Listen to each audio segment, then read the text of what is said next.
Pahingi din po. Meron po kilala yun na panahon na pang Pastor Cody. Halos may invite po kami si Mabeng yan po 7 palabra. Kada timorin pang Pastora Libre. Limang beng yung kay katamong pamagmasusi yung si Bambeng. Inuna po kay kayo rin may limang beng. Ino po rin alang absent. Salamat po. E po kaya katamong pa mag-celebra para kay Pasko, siya miyang beni. Harapin, nung arit sa po ka yung mabuktot, siyang na yung bulan, bibekot-bekot, hindi yung anak, hindi yung sinapupunan. Bayo yan sa puwak, o ibayin king masa.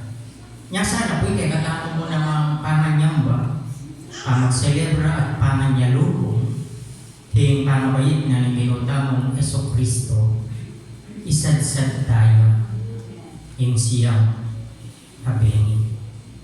Ulit nung nukarin, narapin, isto ka nung sidsad may itang siya mabingin niya.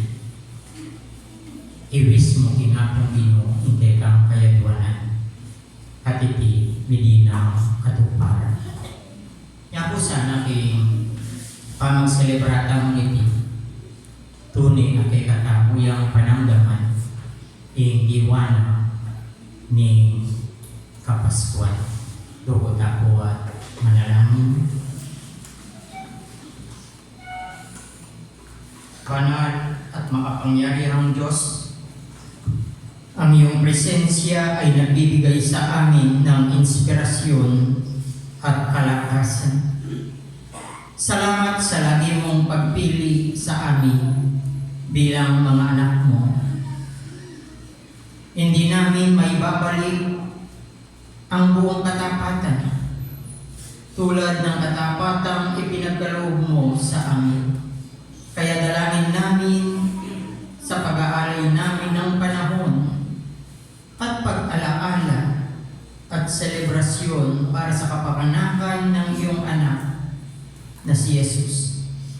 May pagbigay nawa namin ang kagalakan sa iyong harapan. Samahan mo kami, Panginoon, sa aming pananambahan. Ikaw nawa ang manguna sa bawat isa.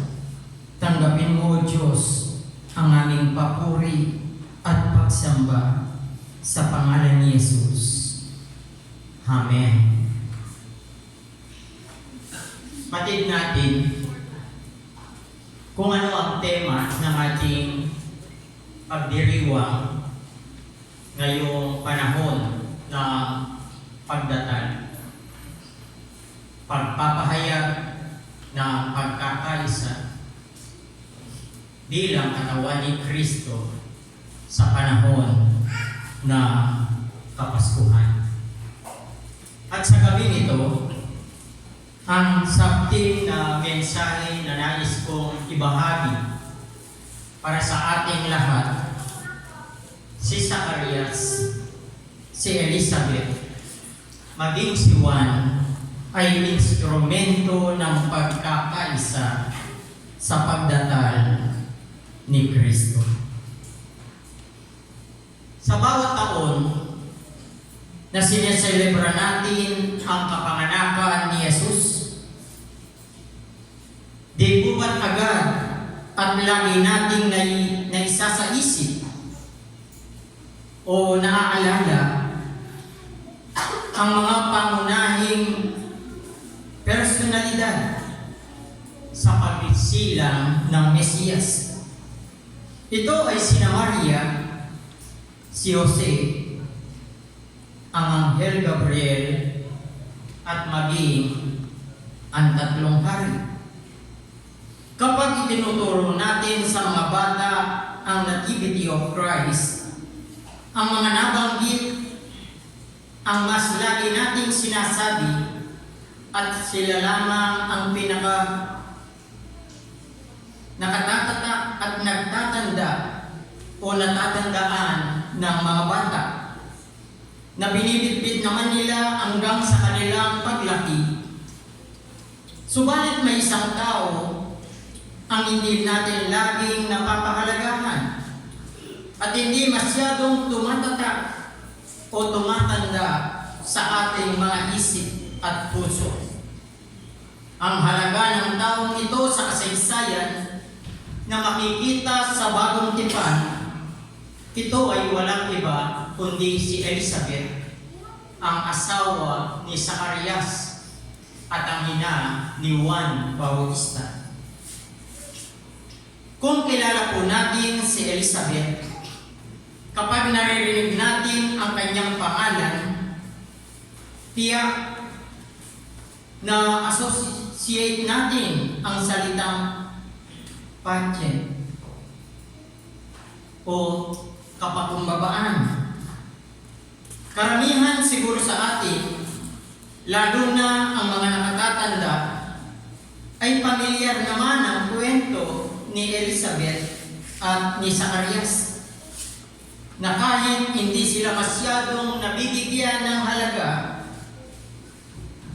si Elizabeth at Zacarias ay mag-asawang namuhay ng tapat sa Diyos. Sapagkat si Zacarias ay isang punong pari at abang si Elizabeth ay kilala ang kanyang integridad dahil sa lahing kanyang pinagmulan. Masasabi na sila ay kalugod-lugod sa harapan ng Diyos. Kaya nga't sa lumang panahon, napakahalagang magkaroon ng anak ang bawat pamilya upang matuloy ang lahi. Subalit sa mahabang panahon, tumanda na ng tumanda ang mag-asawang Zacarias at Elizabeth, hindi sila nagkakaroon ng anak. Hanggang sa mangusap ang anghel kay Zacarias na magkakaroon sila ng anak ni Elizabeth at papangalanan itong Juan. Si Zacarias ay natawa. Imposible na sa edad namin ito ay magkakaroon pa kami ng anak ng aking asawang si Elizabeth, sapagkat kami ay matanda na. Subalit sa Diyos ay walang imposible. Sa bawat isa sa atin na naririto ngayon, anuman ang ating sitwasyon, anuman ang ating edad, gumagawa ng daan ang Panginoong Diyos kung kailan tayo magiging instrumento ng pagkakaisa para sa iba. Subalit, kung minsan ay marami pa rin sa atin ang nag-aalinlangan na kapag niyayaya sa kapilya upang magsamba, marami silang dahilan. Ang iba, sinasabi nila, Pastor, muna na ako. O kaya nung miyembro yung managkat, parin palubang miyembro, muna na kayo, sunod na kami mo. Maraming alibay, maraming dahilan. Subalit, ang Diyos ay nangusap at gumawa ng ibang paraan upang maging instrumento sina Zacarias at Elizabeth sa pagsilang ng tagapagligtas.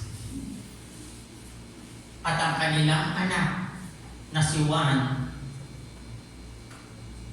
na naging propeta ay upang ihanda at ipakilala ang tagapagligtas sa sangkatauhan.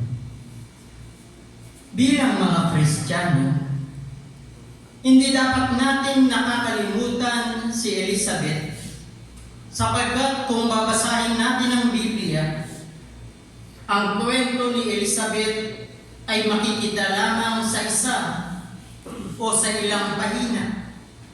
Kaya Kaya naman hindi masisi ang mga Kristiyanong nalilimutan ang kanyang kasaysayan.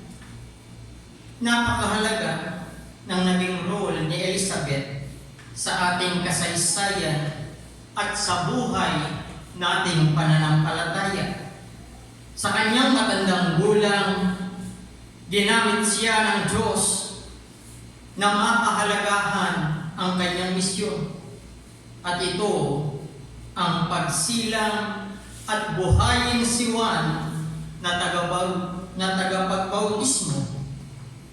Si Elizabeth ay nagsilang kay Juan na kung sinong naghanda sa daraanan ng Mesiyas at kung paano mahalaga ang naging papel ni Maria bilang nagluwal kay Jesus. Ganon din naman si Elizabeth na nagluwal sa napakahalagang tao ng kasaysayan.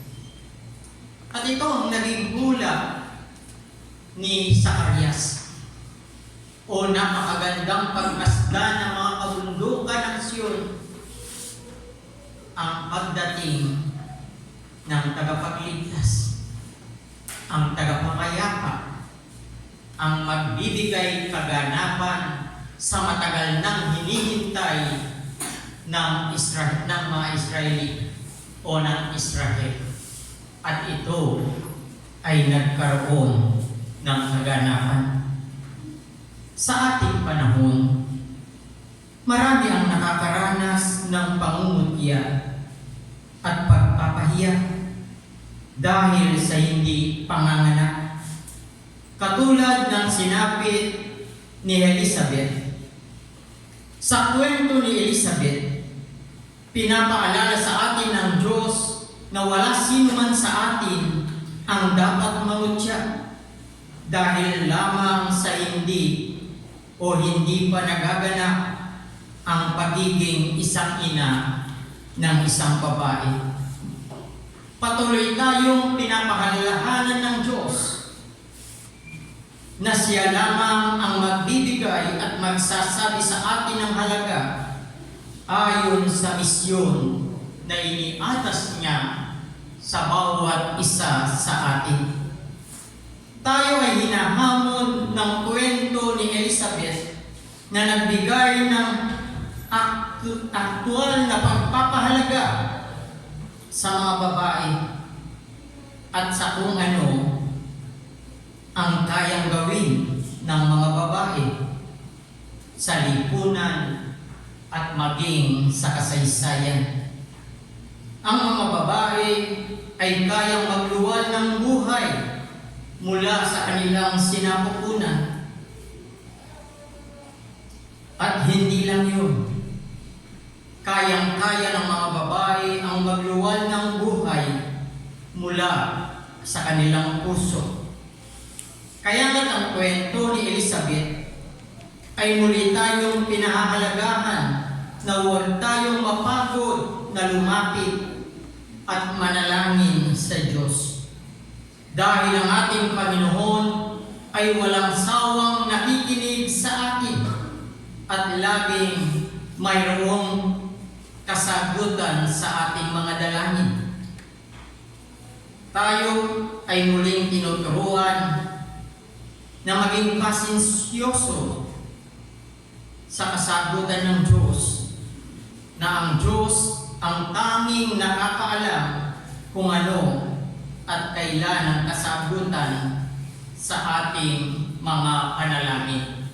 Kapatid, ang kwento ni Elizabeth ay hinahamon tayong tanggapin ang atas ng Panginoon. Kung papaano niya tayo gagamiting lingkod para sa mundong ating ginagalawan. Lalong higit sa ating mga kapwang nangangailangan ng banal na salita ng Diyos at ang kapwang nangangailangan ng habag at aksyon para sa kanilang sitwasyon. Kaya nga, ang kwento ni Elizabeth ay pinahahalagahan tayo ay mayroong kaakibat na misyon na hindi lamang dapat nating basta-basta tinatanggap ang mga pagpapala at sagot sa mga panalangin, kundi suriin din kung paano natin magagamit ang mga pagpapalang ito para sa ikasusulong ng ministeryo ng ating Panginoong Jesucristo. Kaya may mga lalaki o may mga ama ng tahanan na kung minsan ay hindi binibigyang halaga ang kanilang mga asawa, na para bang ang misis ay para lang sa tahanan, paglilinis ng bahay, paglalaba, etc., pagbabantay sa kanilang mga anak at iba pa. Naalala ko tuloy, mayroong isang kwento. Mayroong dalawang magkaibigan na magka-opisina. Ang sabi ng isang sa magkaibigan, "Pare, napakaganda na ng inyong buhay. Kumusta iyong asawa?" Ang sabi ng lalaki, "Okay lang pare. Si Mrs. nasa bahay lang, walang ginagawa. Siguro sa ganda ng inyong buhay, may katulong kayo." Ang sabi ng lalaki uli sa kanyang kaibigan, "Wala. Kaya na ni Mrs. ang mga gawaing bahay."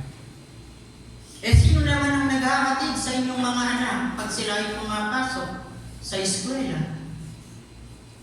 Siguro, may tagahatid sa kanila. Ang sabi ng kanyang kaibigan, "Wala. Kaya na ni Mrs. Wala naman siyang ginagawa." Sino naman ang naglalaba sa iyong mga uniforme ng iyong mga anak? Maging ng iyong buong pamilya. Siguro may labandera kayo, isa o dalawa sa isang linggo na siya ay naglalaba. Alam niyo po, yung kanyang sagot uli ay, "Wala. Si Mrs. din lang ang gumagawa. Kasi wala naman siyang trabaho at wala naman siyang ginagawa, nasa bahay lang." Hindi natin na-appreciate, hindi natin nakikita na yung kanilang mga ginagawa sa araw-araw ay imposible. Sila ang pagod sa mag-apong gawain sa ating mga tahanan. Subalit, pagdating ng asawa, bubulyawan pa yan. Pagpasok ng pinto, na kapag hindi agad na ibigay ng kanyang asawa ang kanyang tsinelas o maging ang kanyang bihisin kung siya man ay taga-opisina o nagtatrabaho. Subalit, si Elizabeth, na isang buthiing asawa na ginamit ng Diyos para sa misyon upang ibigay sa kanila ang isang anak na si Juan Bautista na maghahanda sa daraanan ng ating Panginoong Jesucristo. Magkatuwang ang mag-asawang Elizabeth at Zacarias sa pagpapalaki ng kanilang anak. Kaya sa mga ama ng tahanan na katulad ko, sana lagi natin na-appreciate ang mga ginagawa ng ating mga asawa. Hindi yung lagi tayong bumubulyaw sa kanila o parati talang bubulyo, parati tayong malakas ang boses. Tano balo, itakatsupin karelang pilugluban, sumanid na nintikal, pagal, at dakalayobra, hindi bali-bali. Alala mga sweldo. Kung magkano yamo po itang nayabot tamo, pagkasyari ang budget, nung dumigwa na ng sweldo, pagkasyari, ilog na ng karuling. nung bulangan, kung nanula naman po rin inabot tamo, ila na rin gagawang paralan ng makananong iti apag kasyaya kay mabilo ha pamilya. Ganyan ang naging role ng mga nanay ni Elizabeth na nagkaroon ng ginamit ng Diyos bilang instrumento ng pagkakaisa para ibigay ang kanyang anak at ihanda ang daraanan ng ating Panginoong Yeso Kristo. Kaya ang kwento ni Elizabeth ay hinahamon ang bawat isa sa atin na makitang muli na tayong lahat ay dapat na magkakaugnay-ugnay, na hindi tayo nabubuhay at nagluluwal ng buhay para lamang sa ating mga sarili. Katulad ng pagtanggap ni Elizabeth na naging inaniwan, na naging isang lingkod ng Diyos, si Elizabeth ay naging isang ina na hinihanda ang kanyang anak na si Juan sa landas na kung saan maglingkod sa Diyos at sa pamamagitan ng paglilingkod at paghahanda sa kapwa sa pagpaparito ng tagapagligtas ang Mesiyas. Kaya nga tayo ay nire-remind ng Diyos na sa gabing ito, natanggapin at gamitin natin ang mabuti at kapaki-pakinabang ang mga pagpapalang mula sa ating Diyos. Tayong lahat ay inuluwal ng ating mga ina dahil ito ay kalooban ng Diyos. At lahat ng kalooban ng Diyos ay para sa ikabubuti at ikagaganda ng sanlibutan. Kaya lagi nating halalahanin na iba't iba man ang mga inang nagluwal sa atin, iisa naman ang Diyos na lumikha para sa atin. Kaya't walang dahilan tayo na magkalayo-layo mula sa isa't isa. Walang dahilan upang iselebra ang kapanganakan ni Jesus sa ating mga puso at maging sa ating mga tahanan. Kaya nga tulad ni Elizabeth, tulad ni Zacarias at ni Juan, ialay natin sa Diyos at maging sa ating kapwa ang ating mga pagpapala sa pagbubulita natin sa kapanganakan ni Jesus. Ibahagi natin ng kagalakan at pag-ibig sa loob man at maging sa labas ng simbahan, sa loob man at sa labas ng ating mga tahanan. Ibahagi ang pag-ibig at galak sa lahat ng ating mga nakakasalamuha. Ito ang hula ni Propeta Zacarias na darating ang tagapagligtas na maghahari sa sangkatauhan. Bilang pagtatapos, sa tuwing maaalala nawa natin si Elizabeth, maalala rin natin ang katiyakan na naririnig at nakikita tayo ng Diyos at maging ang ating mga panalangin na si Elizabeth ay pinapaalala sa atin na anuman ang ating katayuan at edad, mayroong plano ang Diyos para sa atin. Kailangan lamang natin itong tanggapin at gampanan.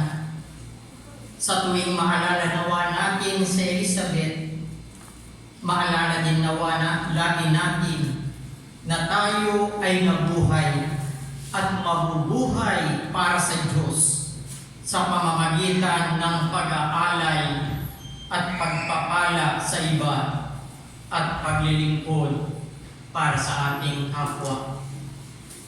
Ito ang magiging daan na tayo ay nagiging instrumento rin ng Diyos para sa pagkakaisa at para sa pagsasakatuparan ng pagsilang ng tagapagligtas, ang Kristong ating Panginoon. Sana'y sa darating na Paskong ito, ang tunay na pagluwalhati, pagkilala at pagsamba sa ating Panginoong Diyos ay maghari sa ating mga buhay. Huwag po sana tayong maging ningas pugon. Mula unang simbang gabi hanggang siyang na gabi ay aktibo tayo at active. O malakas ang ating katawan. Pero pagdating ng Pasko, maghapong tulog dahil sa pagod na pangangatawan. Yung mismong araw na ating pinakamimiti at pinakahihintay, doon sana nila makita ang wangis ng Diyos na nasa sa bawat isa sa atin, sapagkat tayo ay nilikha ayon sa wangis ng Diyos. At ito ay naitala sa aklat ng Genesis. At ang wangis ng Diyos na ito na nasa isa sa bawat isa sa atin, ang sinawang magningning sa araw ng Kapaskuhan, ang araw ng pag-ibig at pagbibigayan. Luwalhatiin natin at patuloy na papurihan ang ating Panginoong Diyos. Sa pangalan ng Ama, ng Anak, at ng Diyos Espiritu Santo. Amen.